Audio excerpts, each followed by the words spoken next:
बहुत But अच्छा don't stop there. लेकिन यहाँ रुको नहीं, Continue in my word. मेरे वचन में बढ़ते रहो, ठहरे Continue रहो, in my word. मेरे वचन में बने रहो, Then you shall be my disciples. तब तुम मेरे चेले होगे, And then you shall know the fullness of my truth. और तब तुम मेरे सत्य की भरपूरी, इसकी पूर्णता को And जानोगे, the truth then will set you free. और तब वो सत्य तुम्हें आजाद करेगा। Amen. That means इसका मतलब your freedom directly depends upon the level of truth you expose yourself to. आपकी आजादी निर्भर करती है कितने सच को आपने अपने जीवन को खोल दिया, कितने सच के लिए। It's not about doing, it's about knowing the truth that sets you free. मुद्दा करना नहीं है, लेकिन आजाद हो जाना है सत्य के द्वारा जो आप जान लेते हो। Is this making sense to you? Jesus didn't say, you shall do this and you will be free. He said, you will know truth and you will be free. यीशु ने ये नहीं कहा कि तुम ये करोगे तो आजाद हो जाओगे, उसने कहा तुम ये जानोगे तो आजाद हो जाओगे। Amen.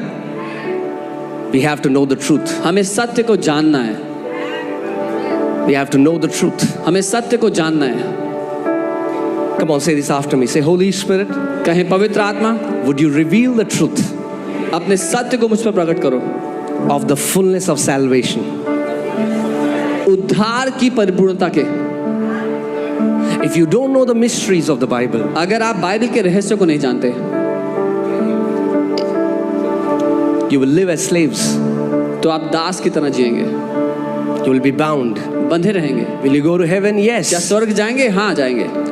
Will you walk in dominion on this earth? No. क्या इस पृथ्वी पर जय में जिएंगे? नहीं। It's the desire of your Lord and Savior Jesus Christ that you continue in His word. आपके प्रभु और उद्धारकर्ता की ये चाहत है आपके लिए कि आप उसके वचन में निरंतर बने रहो। Amen. And every Sunday when you come, और हर रविवार जब आप आते हो, you're exposing yourself to the truth. आप अपने आप को सत्य के लिए खोल रहे हो। And as you know, as you encounter the truth, it sets you free. और जब आप सत्य को जानते हो, उसका आमना सामना करते हो, वो सत्य आपको आजाद कर देता है। Amen. Hallelujah. Ooh, glory. So, you know, there is so much preaching about get saved, get saved, get saved, and it's of paramount importance. इतना प्रचार हो रहा है इस बात पर कि उद्धार पालो, और बहुत शक्तिशाली बात है ये। But then people get saved, लेकिन फिर लोग उद्धार पा लेते हैं, and then they don't know what to do. अब उनको नहीं पता क्या करें। So what do I do now? अब मैं क्या करूं? I got saved. मुझे उद्धार मिल गया। Now you wait. अब रुको, ठहरो, बस रुके रहो। जब तक नीले आसमां के पार जाएंगे, Until we go beyond the blue skies, keep waiting. मेरा यीशु रहता वहाँ. So what do people do? Now they wait. क्या करते हैं लोग? अब इंतजार कर रहे हैं।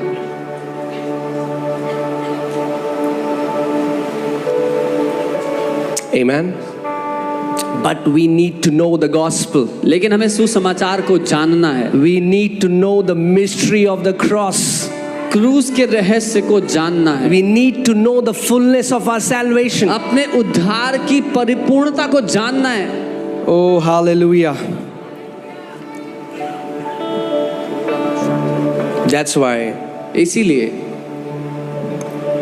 you shall know when you are under a genuine preaching, because it will set you free. आपको मालूम हो जाएगा आप सही जेन्युइन प्रचार के अधीन बैठे हो जब वो आपको आजाद करता है। Amen. All right, I'll quickly go to the word without wasting any time. जल्दी से वचन में जाऊंगा बिना समय गवाए। You know, mankind had two problems. मनुष्य जाति की दो समस्याएं थी, Sin पाप and sins. और पापों की बात हो रही है, बहुवचन। Many believers don't know the difference. बहुत से विश्वासियों को इसका फर्क नहीं पता है। But when Bible talks about these two problems, the Bible differentiate between sin and sins. Come on. लेकिन जब बाइबल बात कर रही है इसके बारे में, तो बाइबल साफ अंतर बता रही है पाप और पापों के बारे में। Amen. When the Bible uses the word sin, it uses the Greek word hamartia.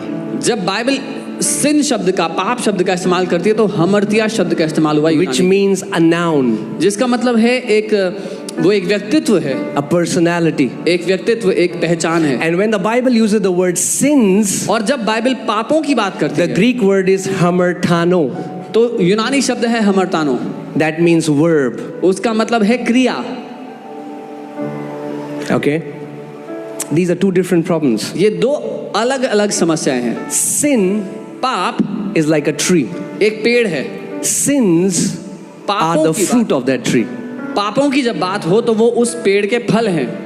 So just forgiveness of sins is not enough. तो सिर्फ पापों की क्षमा काफी नहीं है, We need forgiveness of sins हमें पापों की क्षमा भी चाहिए and we need deliverance from sin. और हमें पाप से Amen? Amen. And that's why इसीलिए God brought a double fold remedy.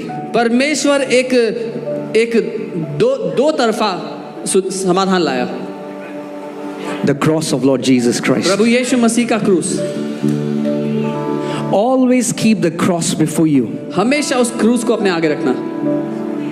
The Bible says the story of the cross is foolishness to those who are perishing, Bible but it is power of God unto us, those who are being saved. Bible कहती है क्रूस की जो कहानी है, जो नाश हो रहे हैं उनके लिए मूर्खता है, लेकिन हम जो विश्वास करते हैं हमारे लिए परमेश्वर का सामर्थ्य है। Now hear this.